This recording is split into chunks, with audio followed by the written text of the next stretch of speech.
Well, hey, good morning, y'all. Thanks for being here. Like I said, I'm kind of congested today, and the last time I remember being in church, I had to cut my message off like 10 minutes in. So you might get lucky today, and I might not be able to finish. But I brought some water here to help myself get through it. Well, if you know me, you know, and if you get to know me, you know that I really love sports, and I love watching sports. And of course, as I've grown up in life and kids and responsibilities have kind of forced me to tone down that obsession with sports. One of the things I still enjoy watching is a good rivalry game, a good game between two sports rivals. So I love the passion, the excitement, the enthusiasm that exists between the fans, the players, the coaches, everybody. And I was thinking about some of the great rivalries in sports. I was thinking about Yankees-Red Sox. I'm a big Yankees fan, so of course I despise the Red Sox. Of course, you have to. And the Yankees-Red Sox rivalry really goes back to, I forget, 1919, I guess. It's in my notes. So in that year, the famous Babe Ruth was actually a Red Sox, and he got traded from the Red Sox to the Yankees, or sold, something like that. And for 86 years, the Red Sox did not win another championship, so they called it the Curse of the Bambino.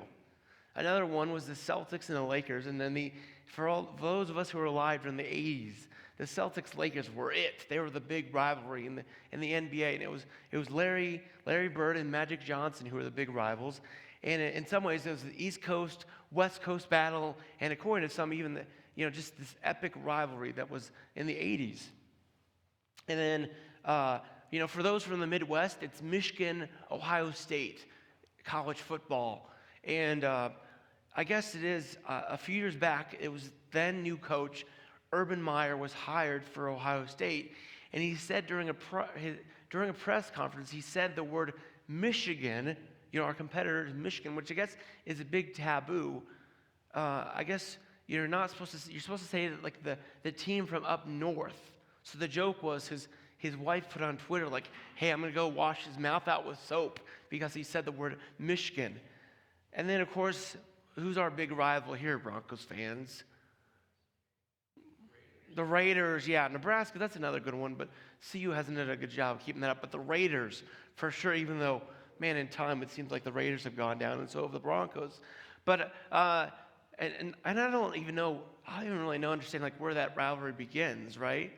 But I guess in 1999, some Raiders players got in trouble for throwing snowballs at the stands versus the Raiders. And then if you more recently, if you remember the Aqib Talib chain snatching, which was an epic event. So, some good rivals. And when I was in high school, I played high school basketball, and we took our rivals seriously too. Back then, I played for the school called Maranatha Christian, and our big rival was a school called Silver State Christian, which was, sadly, neither school still exist. That's Christian schools, that's a hard business. That's a hard business, let me tell you.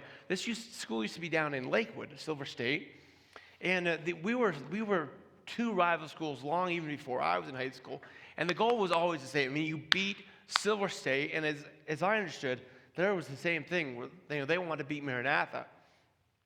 So it was my junior year. We were battling out for the division championship, and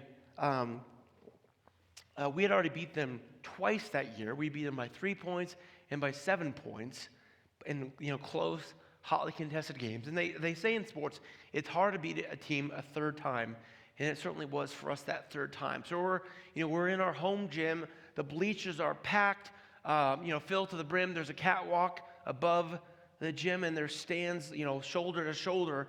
Everybody's screaming, everybody's cheering, and our best player had sprained his ankle midway to the game, so we were really locked in tight, trailing the entire game. As the final minute seconds ticked off, I think we found ourselves down 5 points. So we were really in trouble. And just I remember right in front of our bench, there was a scramble for the ball, and one of our players, Jeremy Polson, he got it, hit a three to bring us within 2. So they go down the court, we foul them, put them to the free throw line, and fortunately enough, they miss. So our point guard is racing down the court. At half court, he throws a pass to one of our players who's right underneath the basket, ready to tie the game. But of course, he's surrounded by defenders. He can't get the shot up, and we lose the game. It was frustrating still to this day. We lost to Silver State, our bitter rival, on our court. And of course, we had to watch them, in basketball, things that cut down the nets. We'd watch them cut down the nets, and I thought it was really mean. I was frustrated with our school for this. The next Monday, went to the gym. The nets, there was still just a bare rim hanging there, like right in our face, just like reminding us, you lost. I'm so mad about that.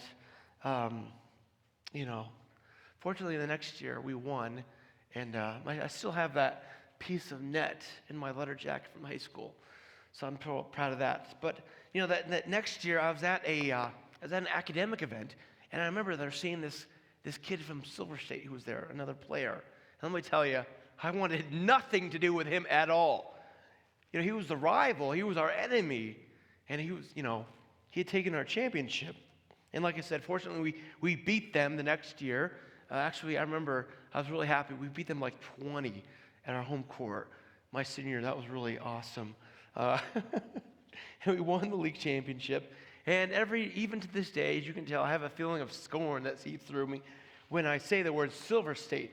They were our rival. They were our competitor. They were the enemy. And in some ways, it confounds me. If you watch sports nowadays, you'll see after the end of the game, you'll see these competitors at the end of the game, they come together, they hug, they take pictures together, they exchange jerseys. It's like, what? You guys are enemies. You shouldn't be getting along. And, as an immature, I guess it is to think about that, we kind of act that way in real life, though, right?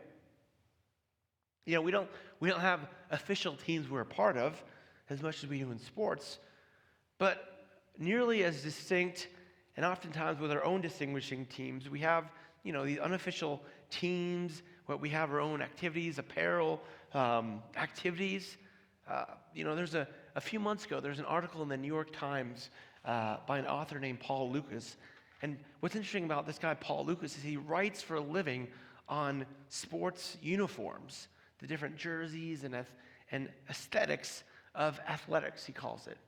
And he wrote this article in the New York Times about how, because of, again, without getting too deep into this, because of the prevalence of the red, Make America Great Again hats, there's a lot of people who were fans of sports teams with red hats who didn't want to be seen wearing red hats for the sake of being confused with, quote unquote, which team they were on. So kind of a humorous example, some seriousness to it too, but kind of a real life example of how, a sports team or a team in real life, it can be hard to know who's who and which team we're supposed to be a part of and what we're supposed to wear or not supposed to wear. Even beyond the political sphere, as parents, I think parenting can be a real life battle between, you have the one parent and the other parent, and it can be a battle for parenting styles and discipline and choices. And then, amongst couples and parents as a unit, you're fighting with who's raising their kids the best, and it becomes this competition on the playground, in school, and amongst your friends about whose kids are the best kids and the growing up the best and doing the best in school. But more so than that, I think what can really wear on us is these relentless loyalty tests that come with being members of the right team. It's funny, I'll mention this. Some of these loyalty tests are forgive me here for cutting a little close to home if I can. Liberals cannot eat Chick-fil-A. All good moms should breastfeed their babies. Real men drive trucks, right, Ethan? Yeah, Ethan's a real man, and my real truck is out there. In case you see me during the week with my Chevy Volt, I have a real truck out there. And then someone told me this morning. It's kind of funny. Good times. This is the Chick-fil-A for liberals. I'm on the right team today, I guess, and yesterday I was on the wrong team. Who knows? Who knows which team I should be on? But far more often than not, these are unspoken norms and rules. And you break the wrong rule and you'll end up facing the wrath of your team, so to speak. So it seems like, every action, every decision, everything we do must align with the unspoken values and norms of our team, or else we face alienation and rejection. And, at some point, I think we should stop to wonder, what's the point of these teams? What is the good that they're doing? So there was a man who lived some time ago, and his name was Orville Wright.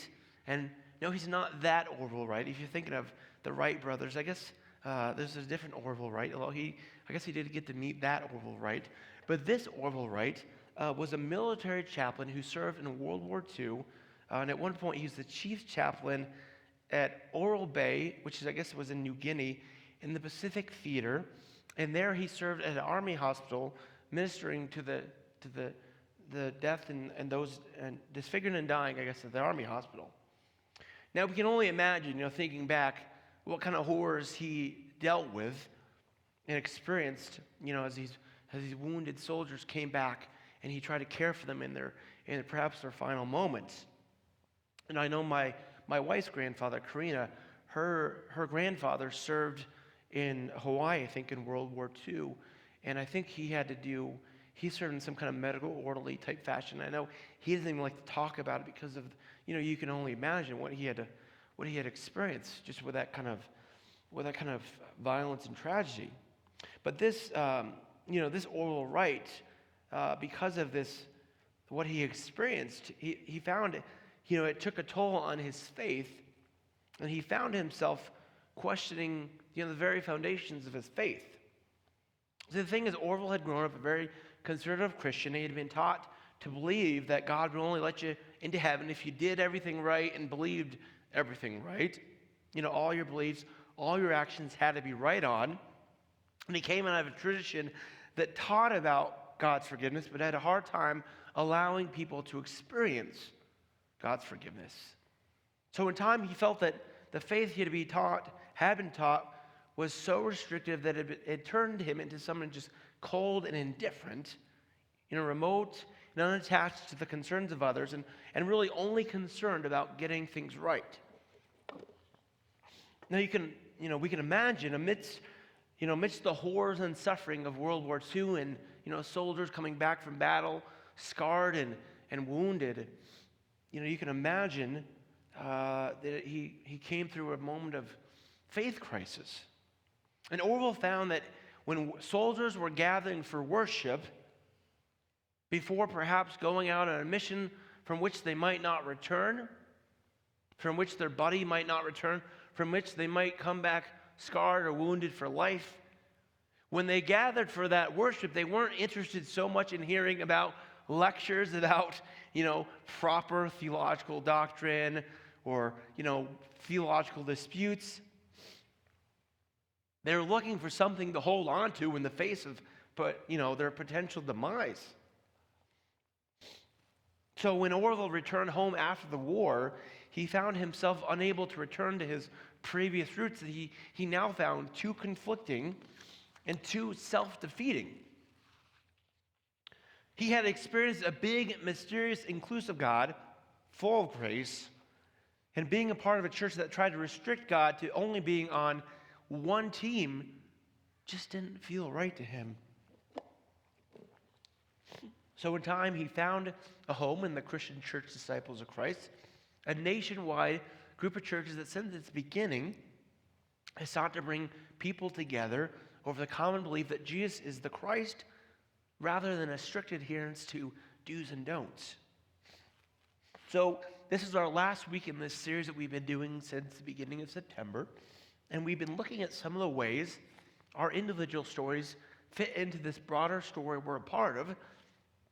And also we've been talking about how some of the things we care about fit in with people just like us and churches like ours who care about things like welcome, inclusion, hospitality, God's grace, and unity. From the beginning, though, when people like us and churches like ours have sought to come together in unity, letting go of the things that divide us and instead seeking to be unified in the name of the one we worship, Jesus. So many, many years ago, the Apostle Paul, who was an early follower of Jesus, he wrote a letter to some people, to an early church in the city of Galatia, the ancient church, and he addressed this same issue. See, early on, the message of Jesus appealed to a broad array of people in the ancient Roman Empire. So there was rich people, there was poor people, there was slave, there was free, there was men, there was women, there was Jews, there was Gentiles, there was upper class, there was lower class, and so on. And invariably, as we can imagine, with such a wide array of people, such a diverse gathering of people, eventually these outside social structures and norms and classes began to creep their way into the gathering of Jesus followers.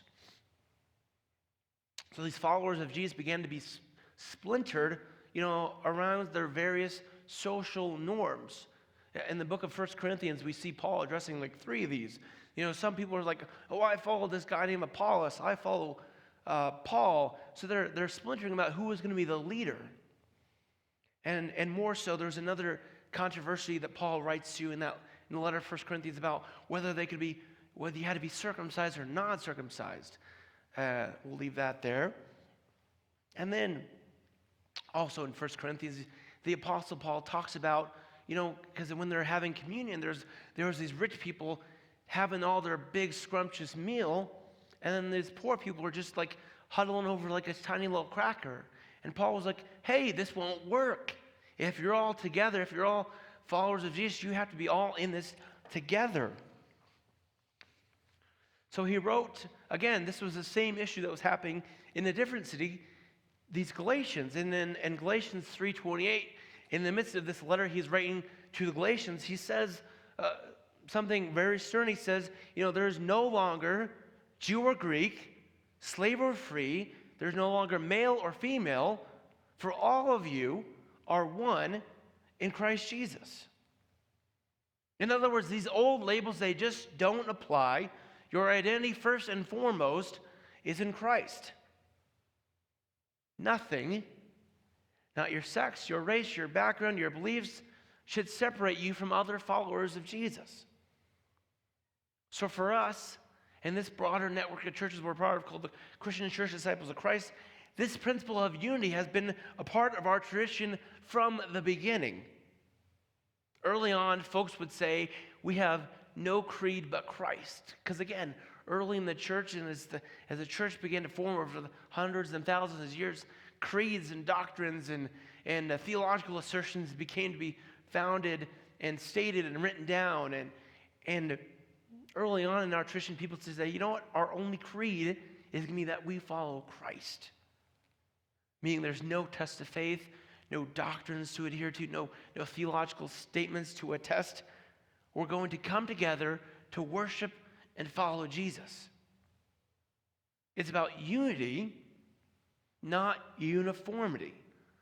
Does that make sense? Unity, not uniformity. Uniformity is about demanding everyone look, act, and think the same, dress the same, whatever. Unity is about different people coming together to complete a common goal. So every Monday, I take Lexi to this, or every other Monday, I take Lexi to this cooking class for kids down at the Anythink Library on Huron, if you know what that is.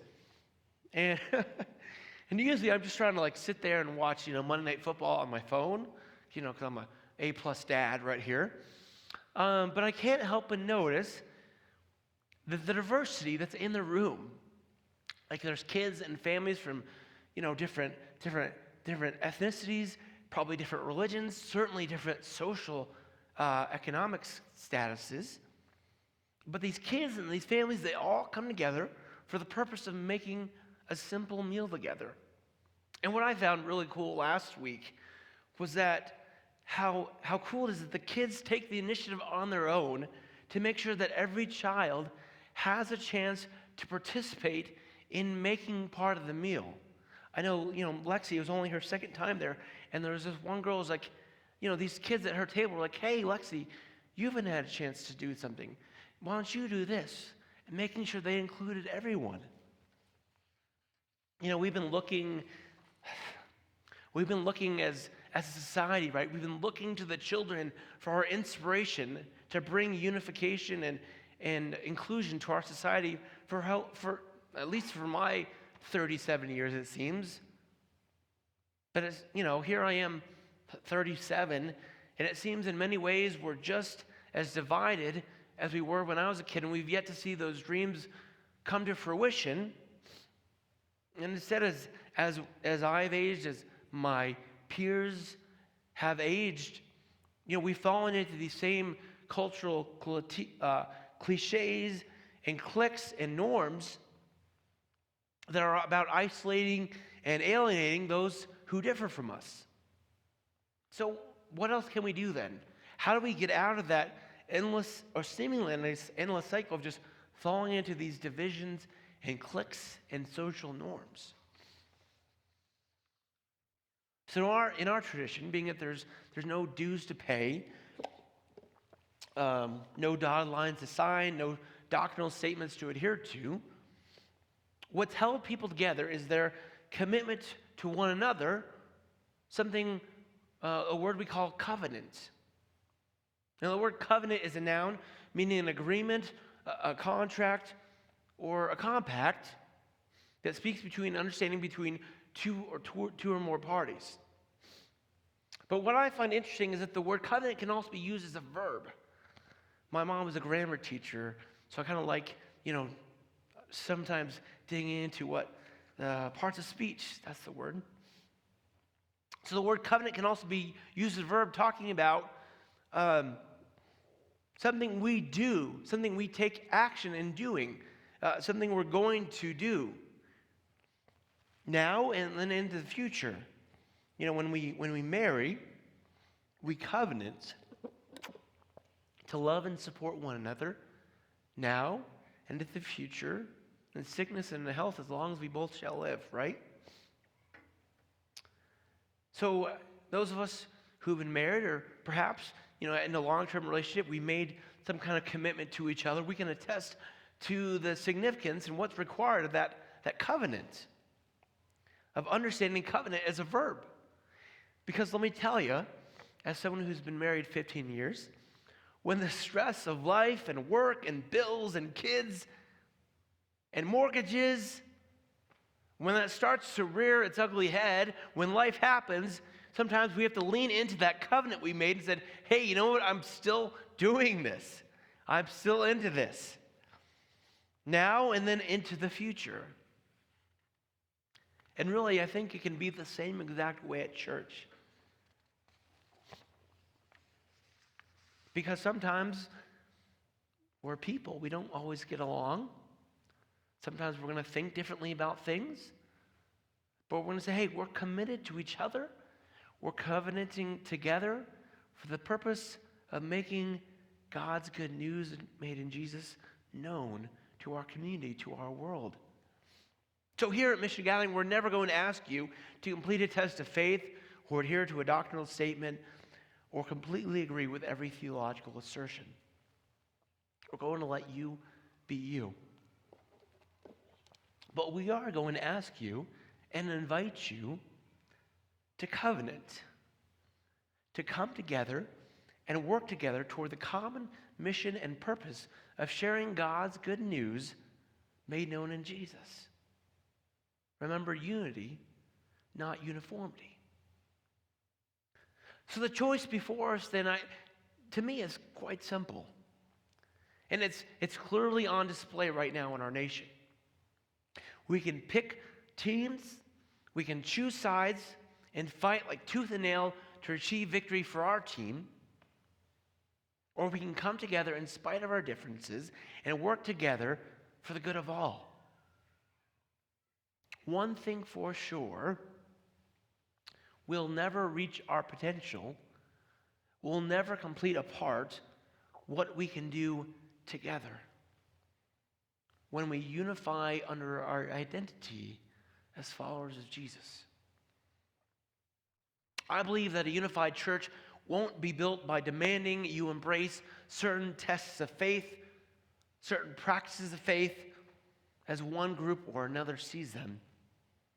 I believe that we'll be a unified church when each of us in our diversity loves one another, embraces our differences, and find ways to work together in worship, welcome, and service to a broken and divided world. It's about unity, not uniformity. So I invite you to covenant with us. And